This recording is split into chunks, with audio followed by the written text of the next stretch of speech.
Happy Mother's Day to all of you mothers out there. Each and every one of you is so very, very special, and I am sure loved by your family members. Today, it is my privilege to do a Mother's Day tribute to my grandmother, and I am going to be showcasing how she and her family survived World War II under Adolf Hitler. And the maiden name of my grandmother, as you can see on this picture displayed here, is Olga Lining. And this is what she looked like about 1925, before she was married. And then her married name was Lining, like a coat lining. Hi everyone. I would like to ask you a question as we are beginning today.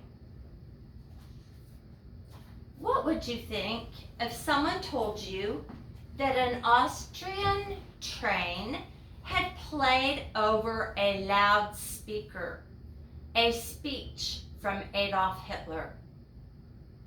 Well, that was just reported on the BBC News recently on Monday, May 15th, 2023. We can be sure, if we do not learn from history, it is bound to repeat itself. Hi, my name is Frederick, and my husband's name is Frederick, and I teach a class with Todd called 2n1 Ministries. So, today I will be taking a break from our usual class in order to share with you the history of my family and how they survived World War II under Adolf Hitler. Many, many, many of you have requested through the years that I share this never before publicly shared story and details about my family members. But today, I thought it would be very fitting to especially highlight some of the characteristics of my grandma, Olga Lining, on my dad's side of the family. She is one of the godliest ladies that I know of. Before I begin, I would like for all of us to reflect on the precious words of Psalm chapter 91. Thanking our great Lord and Savior who always provides. I will be reading from the King James Bible, and I would like for all of you to please feel free to follow along with me. And I am sure that this was one of my grandma's favorite psalms and one that she prayed often. It goes like this. He that dwelleth in the secret place of the Most High shall abide under the shadow of the Almighty. I will say of the Lord, He is my refuge and my fortress. My God, in Him will I trust. Surely He shall deliver thee from the snare of the fowler and from the noisome pestilence. He shall cover thee with His feathers, and under His wings shalt thou trust. His truth shall be thy shield and buckler. Thou shalt not be afraid for the terror by night, nor for the arrow that flieth by day, nor for the pestilence that walketh in darkness, nor for the destruction that wasteth at noonday. 1,000 shall fall at thy side, and 10,000 at thy right hand, but it shall not come nigh thee. Only with thine eyes shalt thou behold and see the reward of the wicked. Because thou hast made the Lord, which is my refuge, even the Most High, thy habitation. There shall no evil befall thee, neither shall any plague come nigh thy dwelling. For he shall give his angels charge over thee, to keep thee in all thy ways. They shall bear thee up in their hands, lest thou dash thy foot against a stone. Thou shalt tread upon the lion and adder, the young lion and the dragon shalt thou trample under feet. Because he has set his love upon me, therefore will I deliver him. I will set him on high, because he hath known my name. He shall call upon me, and I will answer him. I will be with him in trouble. I will deliver him and honor him. With long life will I satisfy him and show him my salvation. So, in this fascinating true story about my family, I will be outlining how my grandparents met, married, returned to Europe, and started a family, and then how the events of World War II affected my family. When I asked my dad, Kurt Lining, what character qualities he loved most about his mother, he recalled that she was a God-fearing lady who focused on religion, politics, and family. He said she was very family-oriented. She kept the boys from making wrong choices, and she was continually thanking the Lord for everything. He also recalled her God-given wisdom on the spur of the moment. Whenever she would see Russian soldiers coming up the driveway, she got herself to look ugly. She would wipe lard on her face and then get soot from the fireplace,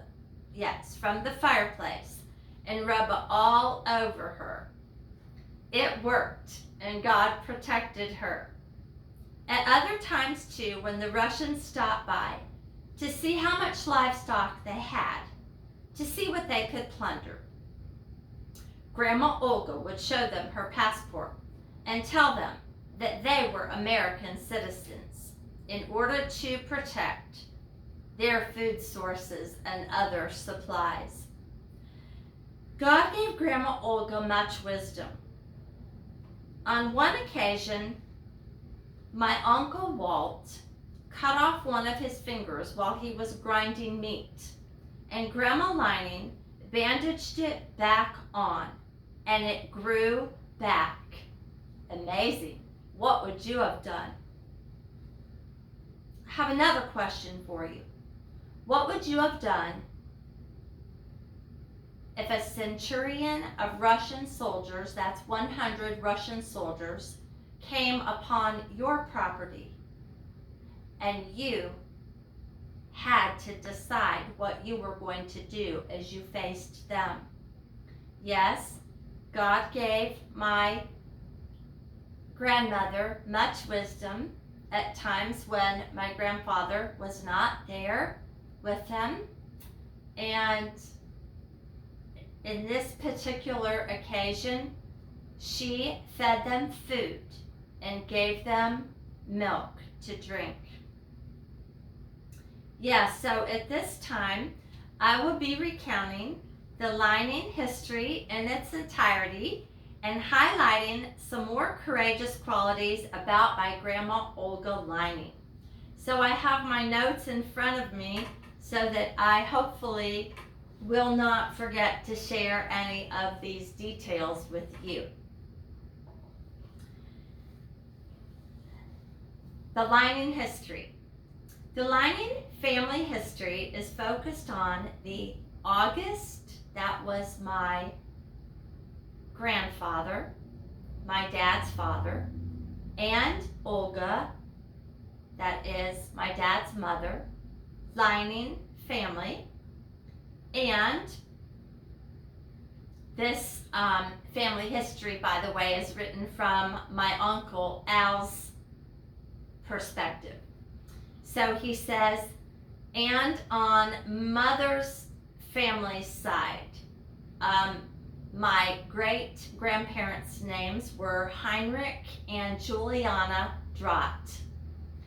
The reason for this focus is that the Drott family pretty much stayed together in their journeys in Poland, Prussia, that's the German state that's located on the southeast coast of the Baltic Sea, and it was, the power was transferred over from the Prussian government to Germany in 1932. So these are the journeys of my family in Poland, Prussia, Germany, and later in the USA, a 50-year time frame from 1900 to 1950. We do not know the details of Dad's family, that's my Grandpa August, as we did not stay in contact with them on a regular basis. Dad, August, was born in Poland, that is Lichtenstadt, Raba, where his father owned and operated a small farm. He had 3 sisters and 1 brother. The sisters immigrated to Germany in the 1920s, but the brother stayed in Poland. Dad, that is actually my Grandpa August, was a Russian citizen, then a German citizen in 1913, and a U.S. citizen in 1923. He left Poland in 1914 for Hanover, Germany to escape the Polish-Russian War, World War I draft, and immigrated to the USA in 1923, where he resided with his uncle Falkenberg in Rochester, New York. There, August worked for a construction company called Frederick's. In the mid-1920s, he left Rochester to work in Detroit, Michigan. There he worked for Ford Motor Company and then in another nearby factory after being laid off from Ford in 1932. Dad met his future wife, Olga Drott, in Rochester, New York, while visiting his uncle Falkenberg. Specifically, he met Olga at the Freitag family residence in 1927. The Freitags sponsored Olga, who also immigrated from Poland to Germany, and in 1927 to the USA. August and Olga were married in Detroit in 1930, and both returned to Germany, settling first in Marienburg in 1932, where Kurt was born, and then to nearby Kiesling, West Prussia in 1933, where both Walter and Adolf, later self-renamed Alfred, were born. So at this time, I am going to be sharing with you a picture of their wedding. So this is Grandma and Grandpa Lining. And by the way, Grandma was a seamstress and she made her own wedding dress. And then there is a picture of the entire wedding party.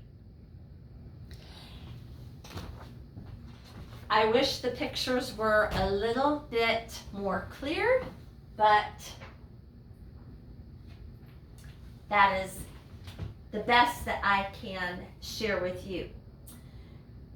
Okay, so we grew up on a small 32-acre farm. So this is a picture here that Grandma Olga had a friend of hers who was an artist paint this picture of part of their farm. We grew up on a small 32-acre family farm where we enjoyed our carefree youthful years in what we all experienced as our heaven on earth. We thoroughly enjoyed that farm, a perfect place to raise 3 boys. Then, there, we went barefoot in the summer, went swimming and fishing in the surrounding lakes and ponds, and we walked the 1 kilometer to our 1-room schoolhouse. This dream ended abruptly when the Russian soldiers invaded our area in World War II, and we were ordered to leave our farm in the cold winter of January. We were ordered to go south, but left going north together with our neighbors, the Gabriels, as they knew of someone about 25 kilometers north. We were now refugees at a large farm complex and separated from my dad, August, who had been conscripted, that means kidnapped, on the spot into the Russian slave labor force. The Russian task was to gather stray railroad cars and bring them to Mother Russia in 3 weeks.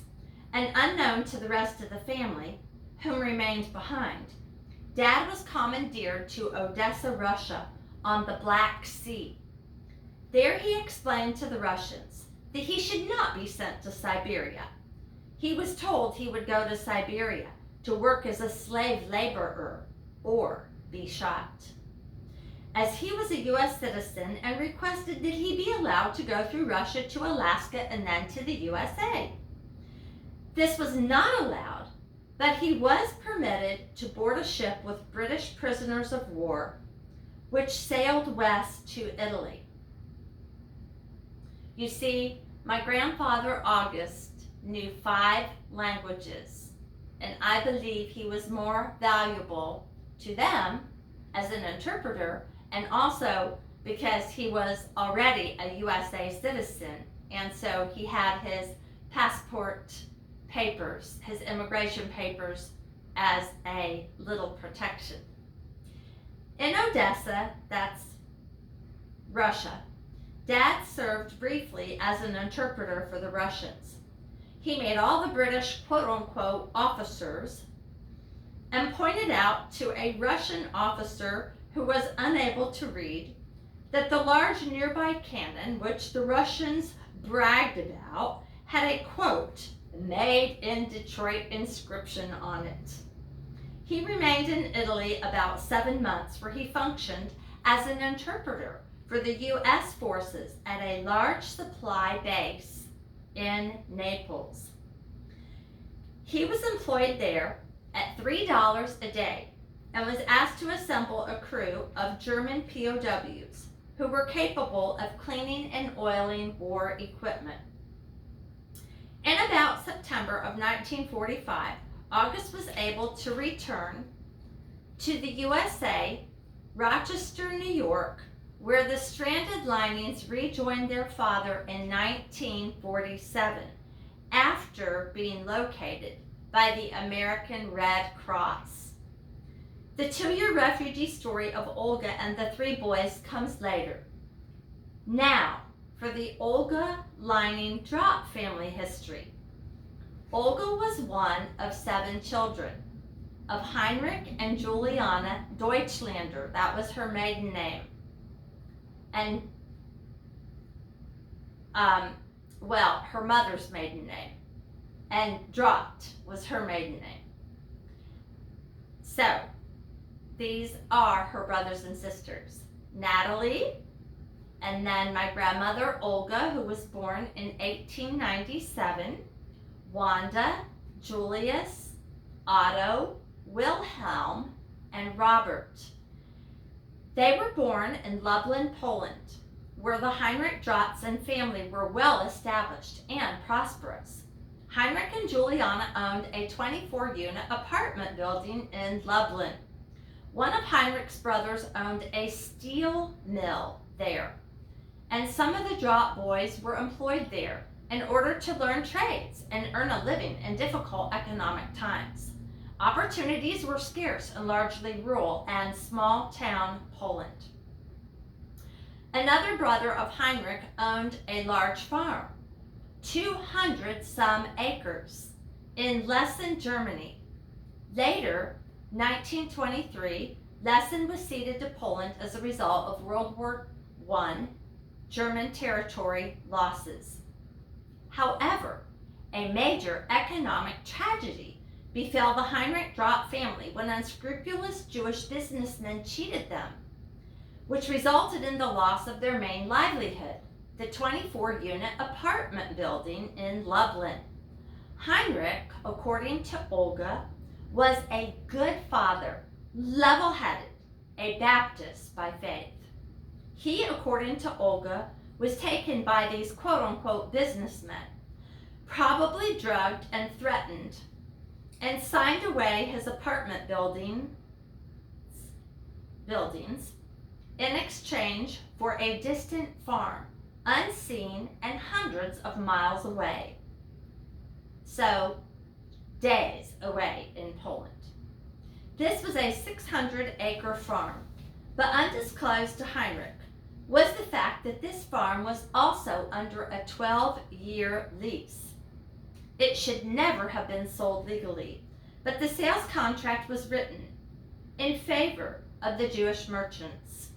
The case was taken to the courts by Heinrich, who was able to keep afloat economically by selling off small plots of the land that he still owned in Lublin.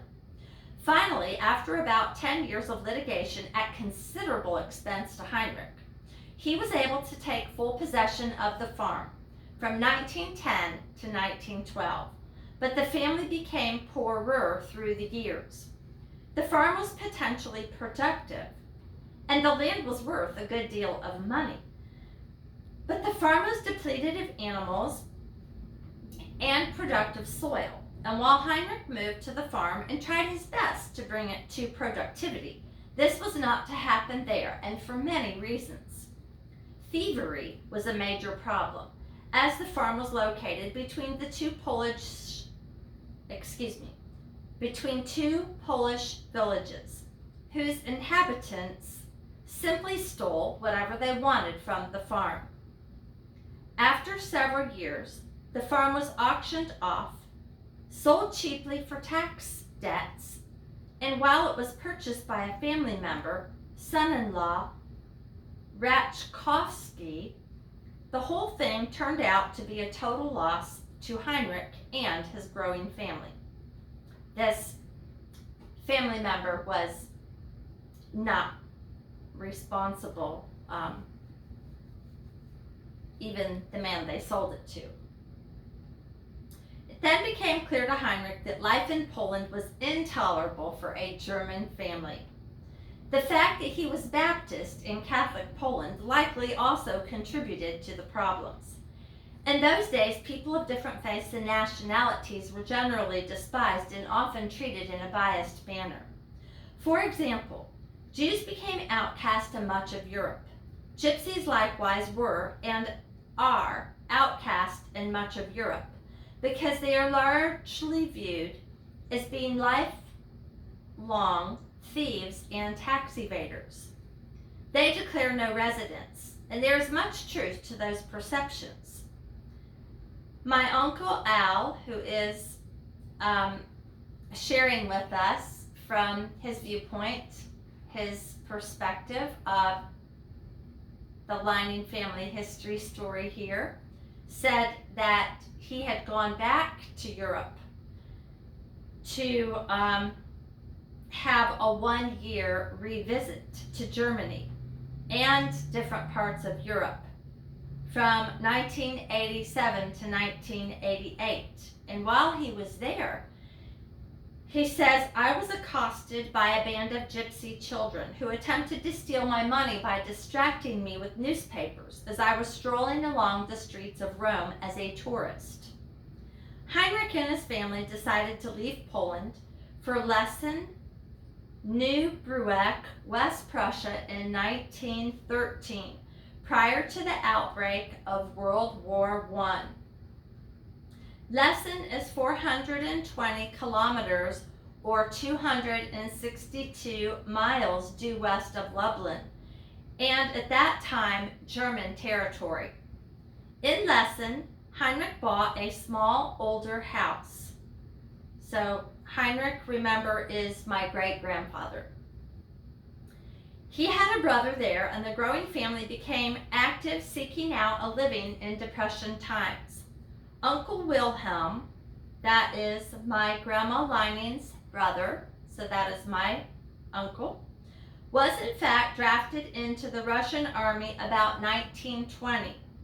The same army which in 1945 executed him for later belonging to the Nazi Party. Now, we have to remember that Hitler was very persuasive, and he brainwashed hundreds and thousands to join his army. And he also drafted hundreds and thousands. So the Nazi Party was the German fascist ruling party from 1933 to 1945, headed up by Adolf Hitler. I would like to share with you a couple of quotes by Hitler. Hitler stated, quote, "Tell a lie long enough and loud enough and people will believe it."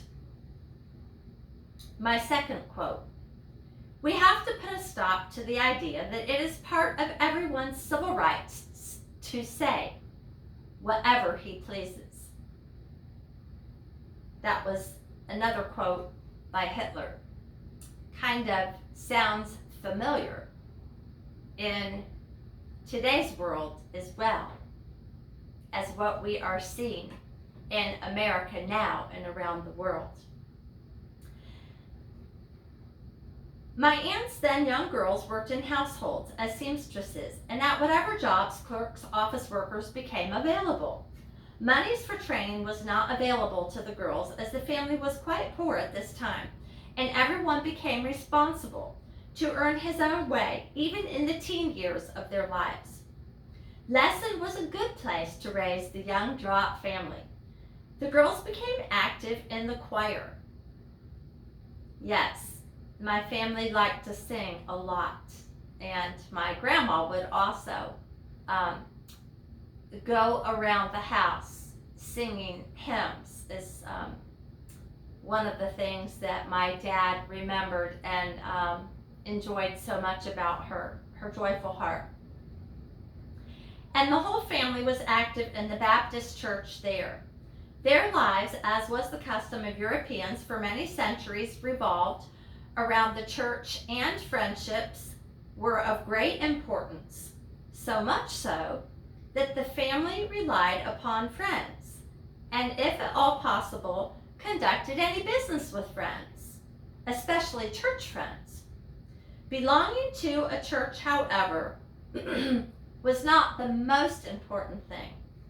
My mom, talking about my grandma Olga Lining, was a born-again Christian and demanded honesty of people she dealt with, and she had little use and patience with people who were not like-minded. While my dad, August, that is my grandfather, did not come into her life until 1927, she had him promise to become a Christian. Lutheran was not enough before they would get married. So let me explain what I mean by Christian. She believed, according to the Bible, that we are saved only through the blood of Jesus, that we repent, we change our mind about our sins, and we're willing to turn away from them and turn to Jesus and trust in his blood sacrifice when he died on the cross, and he was buried, and he rose again the third day, and he ascended back up into heaven to present his perfect blood sacrifice to God the Father. And when we call on his name. That is how we can be saved. So, she made my grandpa promise her that he would become a Christian the Bible way, that we are not saved by good works. The Bible tells us that all of our good works look like a bunch of filthy rags in comparison to God's holiness. She was very staunch in her faith throughout her life, and it sustained her and her family through the difficult years to come. So at this time, I would like to share with you another picture of my grandma and grandpa Lining, and this was around 1930. And now I'm going to share with you about some of their connections with their friends. In Lesson, the family made friends with the Frederick family, who in the 1920s immigrated to the USA. It was the Frederick residence in 1927 where my mom Olga met my dad August in their residence on Alexander Street in Rochester, New York. The Fredericks also sponsored Olga's immigration to the U.S., but that's getting ahead of the story. The Biebelheimer family was another key family with whom Olga became a friend. Mr. Biebelheimer was a minister, and he and his wife immigrated to South Dakota, probably in the 1920s. The family crossed paths again with Olga in the 1980s in Lodi, California, when Olga was on her deathbed. So close and important was their friendship that the Biebelheimers decided to remain in Lodi. They were just visiting and passing through there and were returning to reestablish themselves in Bismarck, South Dakota for their retirement years. But they remained in Lodi to be with Olga on her bedside daily until her death in February of 1980. They felt that this was their ministry, and they felt compelled to, quote, watch over her, and we and her family are eternally grateful for the sacrifices made by the Biebelheimers on behalf of our mother and my grandmother, of course. We felt they were God sent to watch over her. Strangers could never fulfill that role. Mrs. Biebelheimer provided for us a day-to-day report of how Olga was doing and what was important to her in her last days. Following World War I, Lesson and the surrounding country was ceded to Poland in 1923. Under no circumstances would the family remain in Poland, given their earlier negative experiences of life there. Heinrich died in Lesson in 1926, and the Drotts immigrated further north, their first stop being Marienwerder in southern West Prussia, not too far away from the Kiesling family farm, which was bought by my Uncle Robert about 1925. In Marienwerder, they purchased a small 18-acre farm, but the family quickly moved throughout Prussia to take advantage of any nearby economic opportunities. Olga managed to save $1,000 over the years, just working in households as a seamstress, earning only $1 per day. On one occasion, she purchased a straw hat for which she worked for 1 week's salary. Thrift was very important to Olga, as that enabled her to later pay for her journey to the U.S. I can remember when I was a little girl going to her house, and right above her sewing machine, she had a rod. And on that rod were little pieces of thread that she had been sewing with. And instead of throwing that extra thread away, maybe from hand sewing or even from her machine sewing. She would save those little bits of different colors of thread on that rod to reuse. So yes, I do remember her as being very extremely thrifty. Disillusionment in Poland and the inability of earning a good living in the 1920s were among many reasons why a goodly number of folks began to look at their future in the United States. In 1927, Olga decided to seek work in the USA and visited there, being sponsored by her friends, the Freitag family. Sponsorship was and is an immigration requirement. You wouldn't know it in the USA today, but that is if you come in the legal way, the honest way. So, sponsorship allowed one to immigrate, declaring you would have a job in a specific underemployment area, such as in a household or farm work. Meanwhile, the remaining Drott family moved to Tiefenau and Rehof. Robert purchased a windmill and was a miller for some years near Elbig. That was in Germany. Otto established his farm in Bronswald, perhaps 7 to 10 kilometers west of Kiesling. Olga married August, as I shared with you before, in 1930. August lost his Ford Motor Company job 2 months later, but regained factory employment near Detroit, that is in Michigan. He too was very frugal and saved about $5,000, which was quite a fortune in those days. August and Olga, at the request of Olga's brothers and sisters, the Drotts, sent about $3,000 to their mother, Juliana, who purchased the family farm in Kiesling, West Prussia. Brother Robert worked the farm for about 6 years, and when Juliana died in 1932, excuse me, Uncle Robert, being still single, wanted to end farming there, but he was indebted to the bank and to brothers and sisters.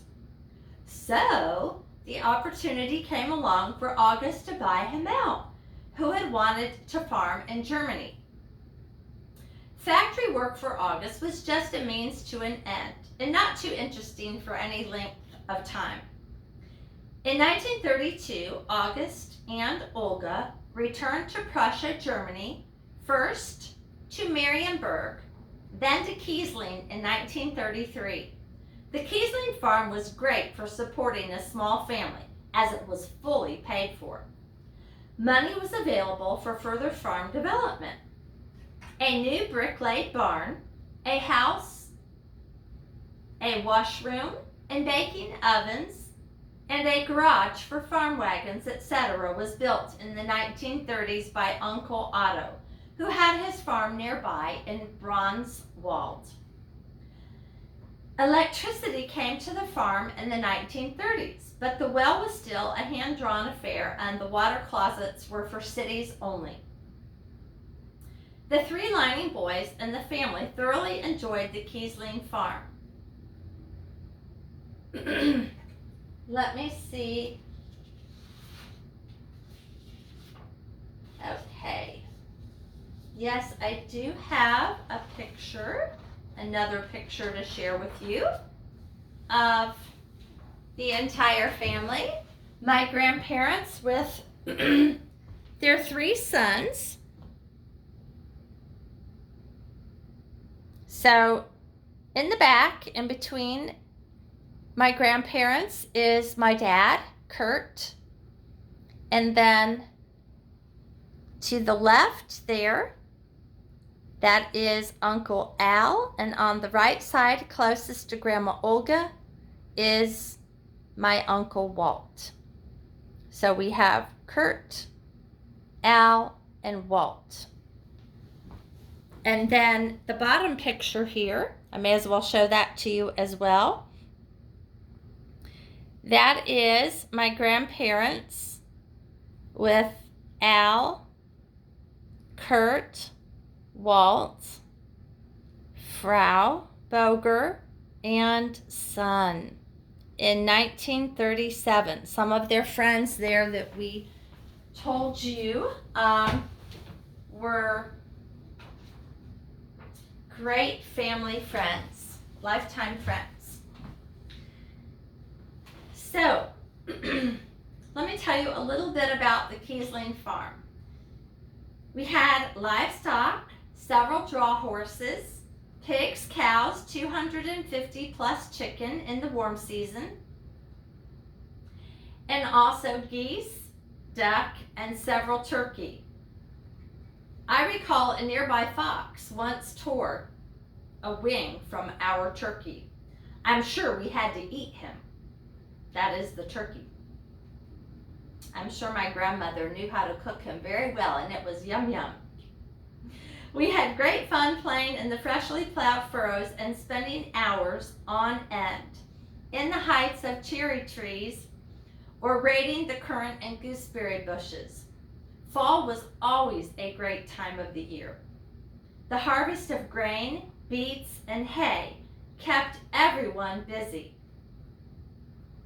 At this time, I would like to share with you a farming picture of my grandparents in the top picture here, harvesting wheat about 1940 together. Grandma is up on the wagon and my grandpa is down below. And then one more picture here is of my grandma Olga milking her cow about 1940. I really love that picture of my grandma. I think that's so sweet. She looks like she's enjoying herself. So, they also had a Polish laborer. Her name was Marie, and she helped them with the farm work during the war years, which began in 1939 with the German invasion of Poland. August was spared of being drafted into the German army as he did not renounce his U.S. citizenship and was in hopes of someday returning to the U.S. At 5-year intervals, he returned to the U.S. to visit his uncle Falkenberg in Rochester just to maintain his U.S. citizenship. A 1-year in-country was a requirement for maintaining citizenship, and the Drahts ensured that farming in Kiesling continued in August's absence. Everyone pitched in when they could. War clouds were on the horizon. In the fall, the German army used our area for maneuvers or war games, and we, the Lining boys, were thrilled to follow the war games right in our backyard. I recall that on one occasion I was riding along in the back of an open Jeep-like vehicle and in Bronzewald when a soldier pitched a smoke grenade, a practice device, right into the back of our moving vehicle. A soldier in the Jeep quickly picked up the grenade and pitched it back to the soldier, who initially threw it into the vehicle, and it exploded in midair. I was exceedingly impressed. We also found implements of war, such as brightly painted red wooden-tipped bullets that splintered when fired. These war games went on, and war play for us was an exciting time. We looked forward to it, never dreaming that real war was about to befall us. After 5 years of fighting the war front, World War II was about to come to our farm. In the fall of 1944, trenches were marked out and digging began. Germany was losing the battle in Russia and armies were falling back further west.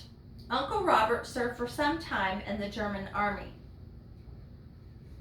Uncle Otto's 2 sons were drafted, that is, into the German army.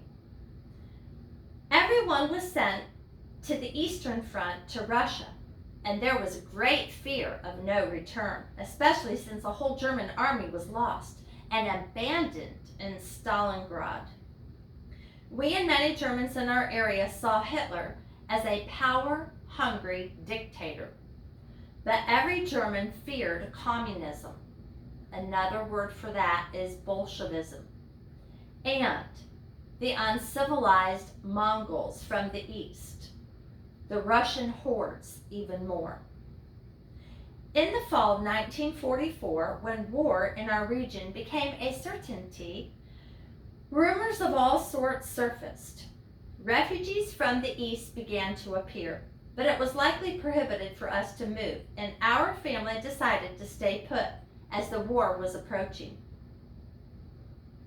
One reason for our remaining was that both Olga and August spoke Russian and Polish, and thus they were familiar with the enemy they were about to face, having lived among them in the early 1900s.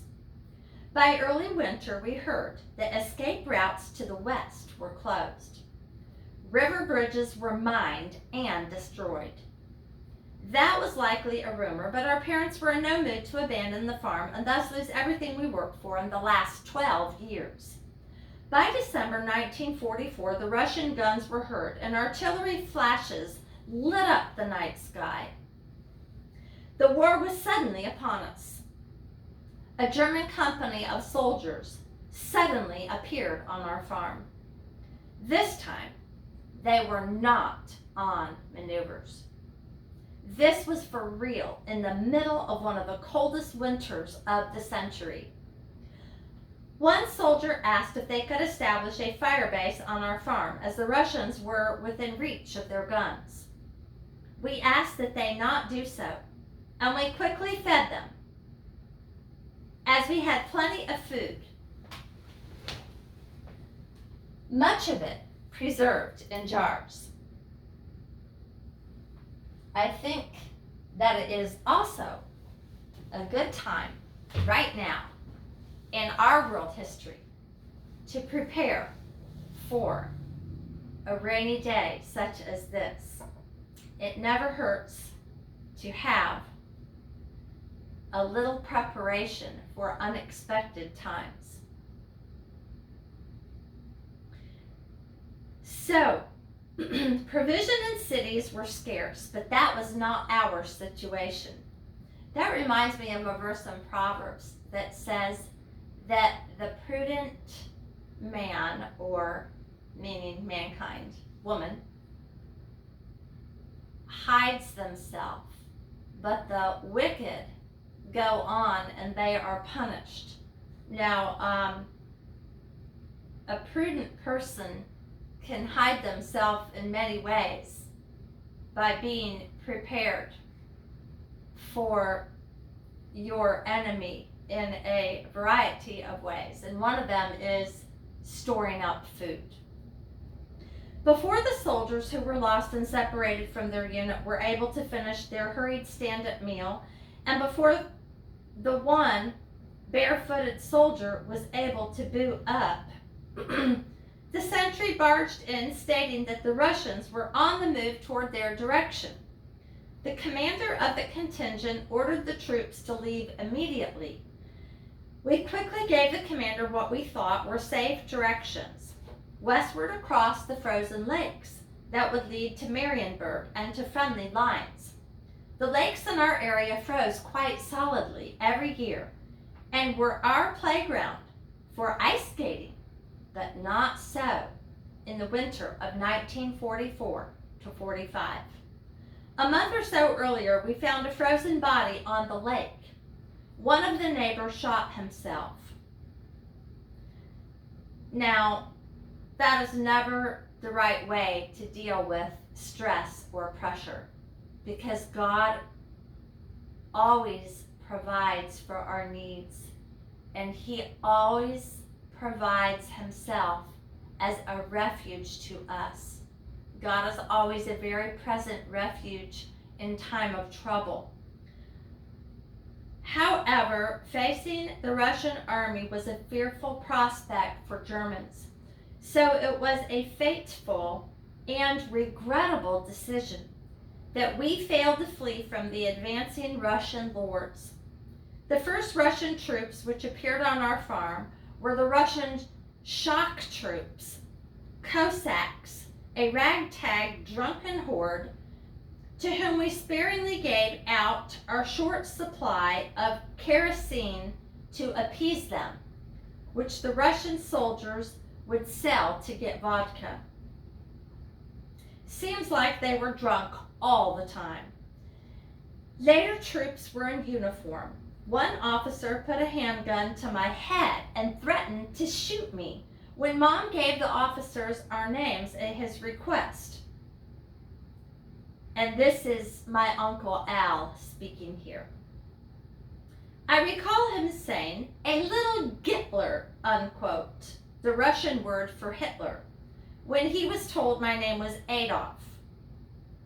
And remember, he later renamed himself Alfred. You can see why. Mom pleaded the officers not to shoot us. He asked that we all go outside, but we all held on to Mother's apron and refused to go outside. Smart kids. As it turned out, the officer was just threatening us. We also had to contend with Polish soldiers who roamed the area. Everyone plundered at will. Around the 20th of January 1945, we were ordered to leave the Kiesling farm, and Dad was given an hour. He was conscripted or kidnapped as a laborer for the Russians, right on the spot. We had 3 hours to vacate the farm. Dad had time only to prepare a wagon for our flight. We were now refugees from the war and continued our refugee status until November of 1947. Before Dad departed with the Russians, we made a plan to meet in America, if we survived, and if that was possible. Dad and Mom both took with them old American citizenship papers and passports. Our refugee wagon was quickly packed and consisted mainly of our bedding and whatever else we needed to survive our journey into nowhere. Just as we left our neighbors, a fine German family with whom we were friends, the Gabriels, also were on their flight. We decided to follow them on the spot, as we had no destination in mind. We proceeded north to farming friends of the Gabriels. As we proceeded through Deutsch-Dombrun, 2 to 3 kilometers north, I noted massive Russian artillery fields in that area. I suspect those were the guns that lit up our night sky. I recall one bombardment involving anti-aircraft flak. One of our steel-rimmed windows in our washroom, that's the bathroom, flew open due to the blast forces and narrowly missing my nose. And the whine of artillery shrapnel was an ominous whine. Shrapnel cut off tree branches, struck our roof, and became embedded in trees. But fortunately, thank God, none of us were hit. By evening, our wagons arrived at our destination, a large farming compound of 3 farms. 3 of the owners were shot and lay frozen in a closed shed awaiting burial when the grounds thawed months later in the spring. Their widows were spared the death sentence, but everything was doom and gloom. To preclude being raped by the Russian hordes, soldiers, the woman, my mom, and the surviving widows became old hags and dirty peasants. They would grease their faces and body with kitchen grease, lard, and then rub the soot on their faces to present a filthy peasant experience. It worked. My Aunt Wanda, however, was too young and went into hiding with 3 or 4 other young girls who were family friends. Who were family of the farming complex, the 3 farms there. The girls hid in the hayloft of one of the buildings and were nearly discovered on several occasions. Discovery of hiding civilians generally meant death to the hidden and to those who were hiding the person. We heard of one girl who was pitchforked to death when she was discovered in hiding. Let me share with you at this time what a pitchfork looks like. So the soldiers would take this pitchfork and jab it in to the big bales of hay and look for people that were hiding there so that they could kill them. They had no respect or regard for life. Pitchforks and saber swords were among the devices used to search for people hidden in the straw and haylofts. Hay was not baled in those days. Russian soldiers appeared almost daily, but some weeks infrequently, so the refugees were at all times on guard and on lookout so as not to betray those that were in hiding. Food had to be taken to those in hiding so as not to be detected. Open ground had to be crossed to the nearby barn, that is where they were hiding. Anyone observing the passage of food would immediately conclude what the situation was. One time, one of the girls took turns to be with the family of refugees, and Russians suddenly appeared. This time it was Aunt Wanda. We were all huddled together in a main room, purposefully overcrowding the room, and my aunt hid under the ironing board, over which we draped a good-sized rug that reached the floor on either side. The room was purposefully darkened, and luckily, she escaped discovery. After that incident, more deliberate care was taken to signal the appearance of soldiers. Another time, a Russian supply company took over the compound. This was a horse-drawn supply company of perhaps 100 wagons and horses. The Russian Cossacks, those were the Russian soldiers, as we called them, used their Tommy guns, a 9mm machine gun with 72 rounds, to shoot the necks off of the chickens roaming the farm. Fortunately, they did not remain too long. They attempted to enter the loft area where the girls were hiding to get fodder for their horses, but the windows were wired shut and they were denied entrance from the outside. At our farm in Kiesling, we harbored, that means we hid, a Jewish family, on and off, mainly in the summer. The Bogers, the family that I showed you the picture of a few minutes ago. They were friends of our family since the 1930s. Werner Boger was a photographer, and all the pictures of our childhood were taken by him. He enjoyed visiting our farm every summer. We went swimming together, and his family was the closest family we knew in Germany. He lived on the infamous Rapperbahn in Hamburg, and his ground floor apartment escaped the destruction of war.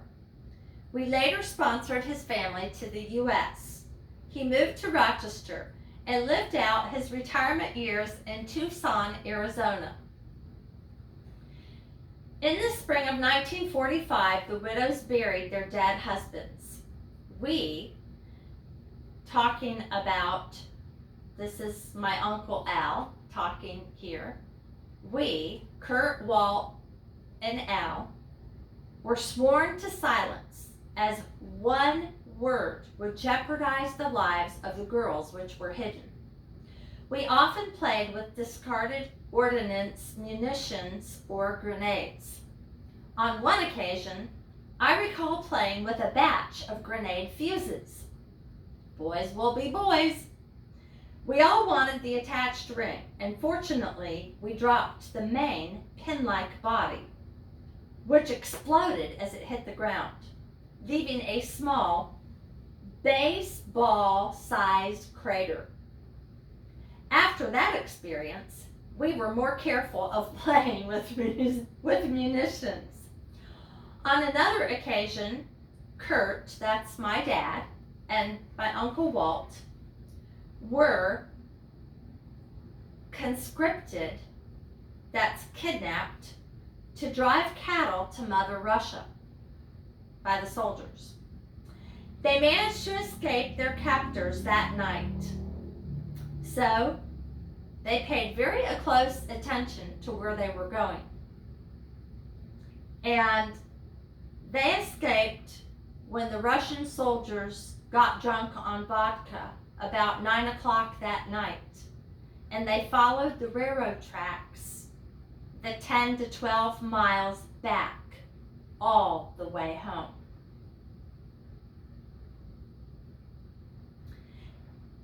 So, in about May, we walked through the fields to return to inspect our farm in Kiesling. It was plundered. We had some booty buried in the barn, but Marie quickly informed the Russians and Poles, and all that was lost. In the summer of 1945, we returned with our wagon and briefly moved back to our Kiesling home. Within weeks, now remember, my grandpa's been gone this whole time because he was taken away from the family. So she had a lot of decisions to make on the spur of the moment. Within weeks, Olga made the decision to leave and emigrate to the west, as Russia was now absorbed into Poland. Seems like Poland again followed the family.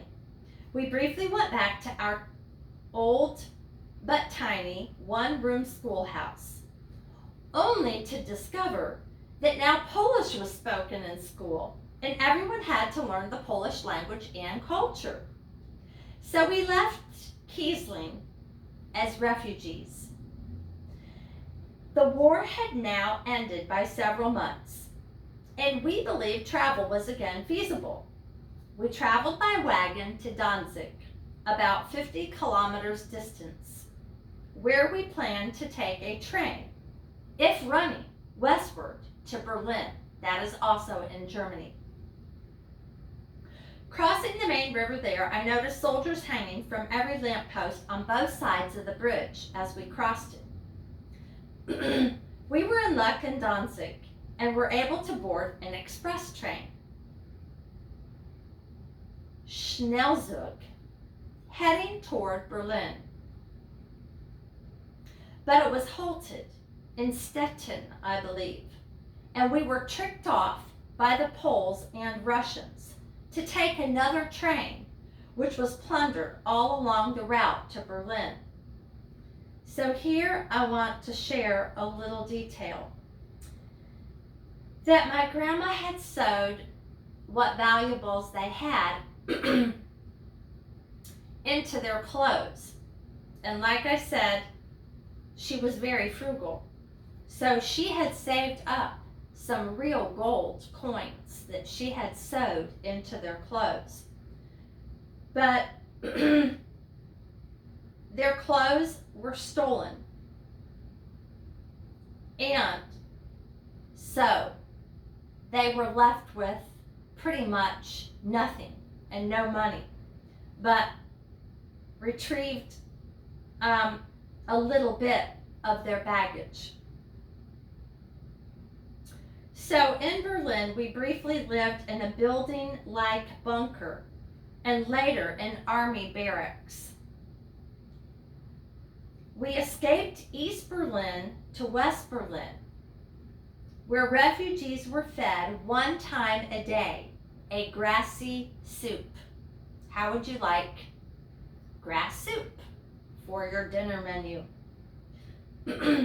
Our main foe was now hunger and disease. My Uncle Walt contracted typhoid. That is a very contagious disease that is a type of salmonella bacteria. So, Walt contracted typhoid, a contagious disease, while in Berlin, and was immediately isolated by the refugee authorities. In Berlin, we were fortunate in trapping a sparrow. We had experience in this. Now, can you imagine in the dead of winter with much, much snow on the ground? God enabled for them to find a sparrow. So they trapped a sparrow, and Mom made a sparrow soup, which she brought to Walt in order to nurse him back to health. That reminds me of a verse in Matthew 6, verse 26, and it says, "Are not 2 sparrows sold for a farthing, and one of them shall not fall on the ground without your Father?" So here we see our Heavenly Father always provides. Maybe not what we want, but He always provides everything we need. In 1946, we escaped Berlin via an American Army convoy, which was only briefly harassed or held up at the West German border by the Russian occupiers. Walt and Grandma Olga remained behind in Berlin, and we, that is my dad, Kurt, and my Uncle Al,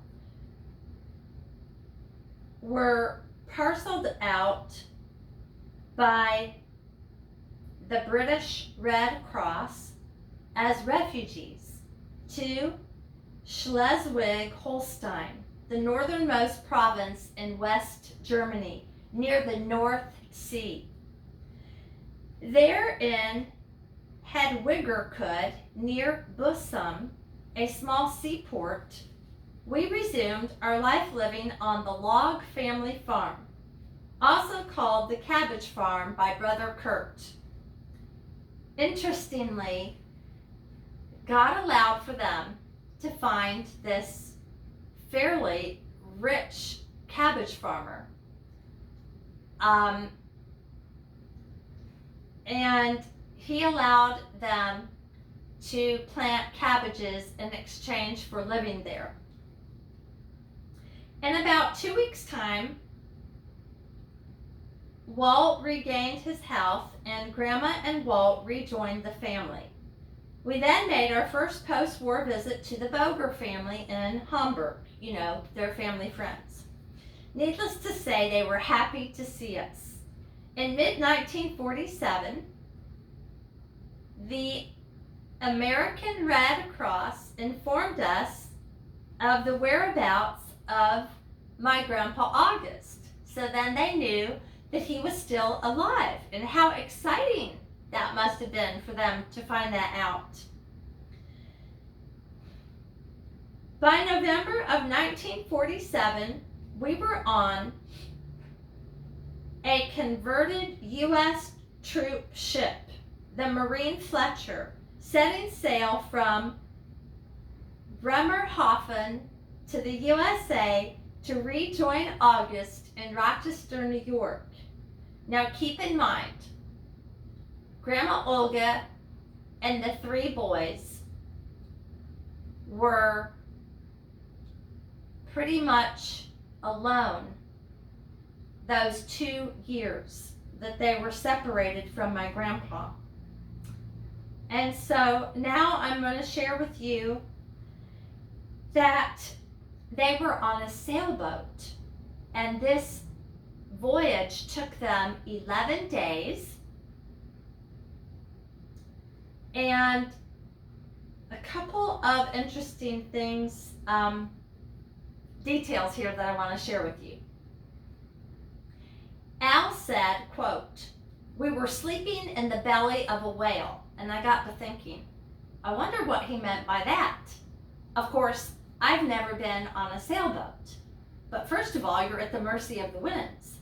Secondly, bad storms often come up in the middle of the ocean. And a bad storm did come up when they were traveling. I'm sure at least one. And Al said the storm kept getting worse and worse.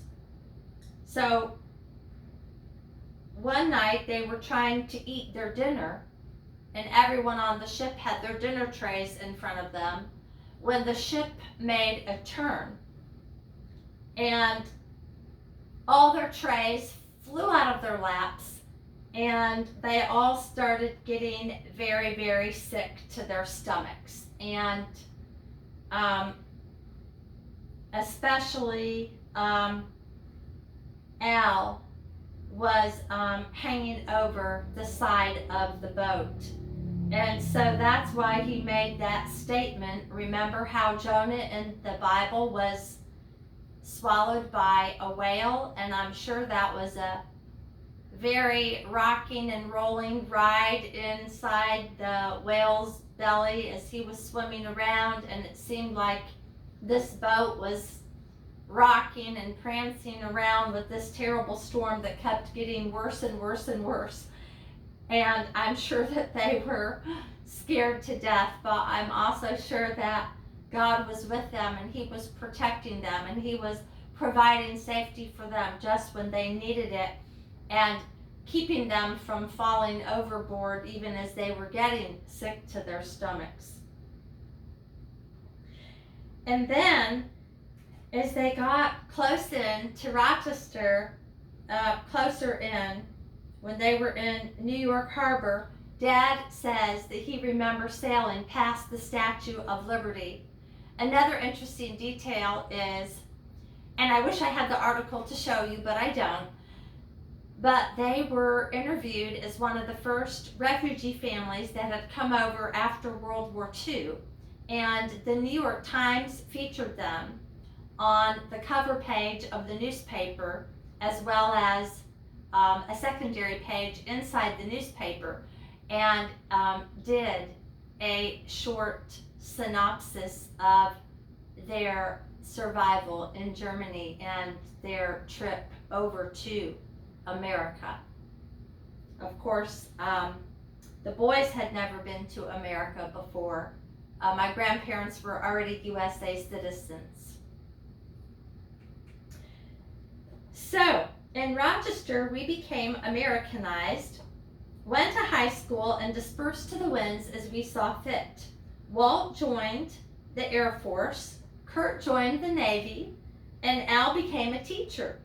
Olga and August retired in the late 1960s, and after trying several retirement areas, they decided to settle in Lodi, California, where they enjoyed the mild climate and the many German connections that they were able to establish there. My grandma Olga, sadly, she died in 1980. As she died, Grandma said she saw the angels surrounding her. And as she was passing over from life here on earth into eternity, she said, "The angels are coming to take me away to heaven." And I just will never forget that.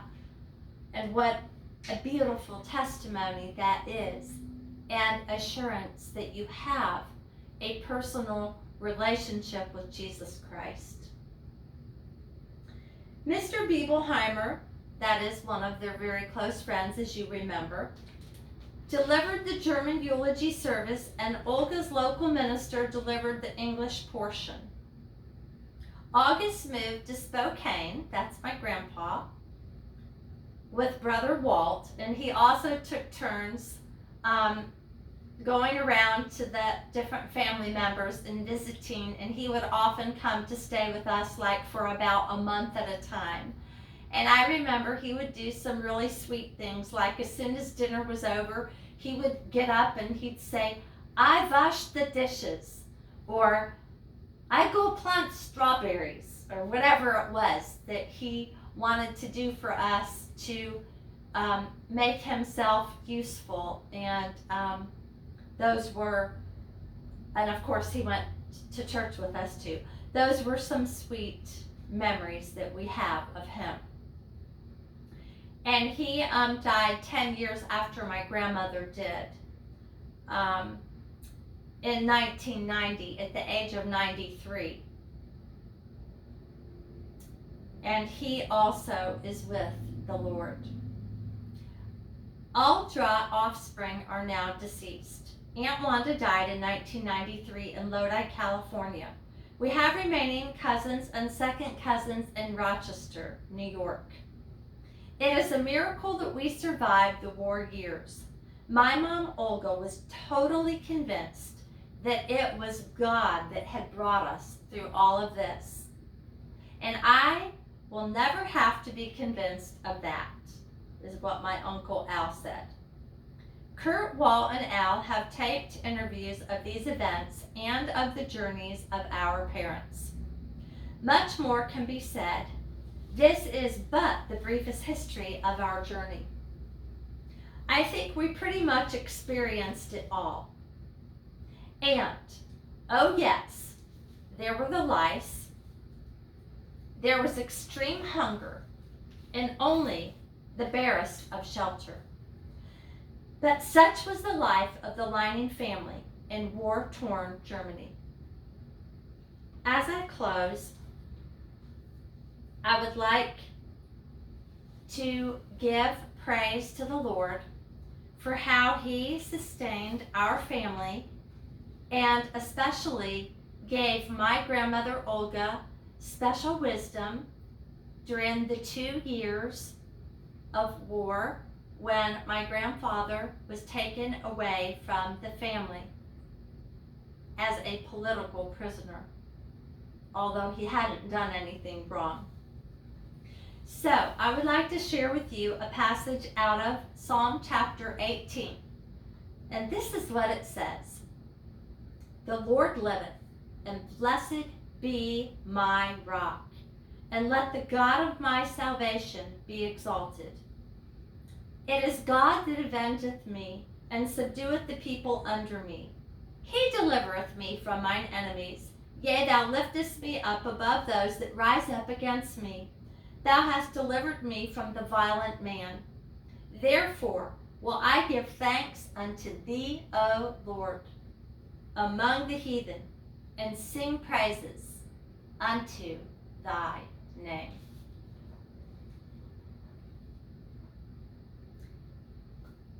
This is my story. What's yours? We all have a story to tell. And I want to thank each and every one of you for joining us and being willing to stay all the way to the end and hear all these interesting details about my family heritage. And again, I have really enjoyed sharing this tribute of my Grandma Olga Lining and about the rest of my family members with you today. So, please don't forget to subscribe and join us. We are on YouTube, Rumble, and BitChute channels. So, we'll see you again next time at 2n1 Ministries. That is taught every Sunday by Todd and Heather Frederick. And in conclusion, we have been blessed with a daughter, Christina Frederick, as well. And we thank God for her as well. Okay. I'll see you again next time.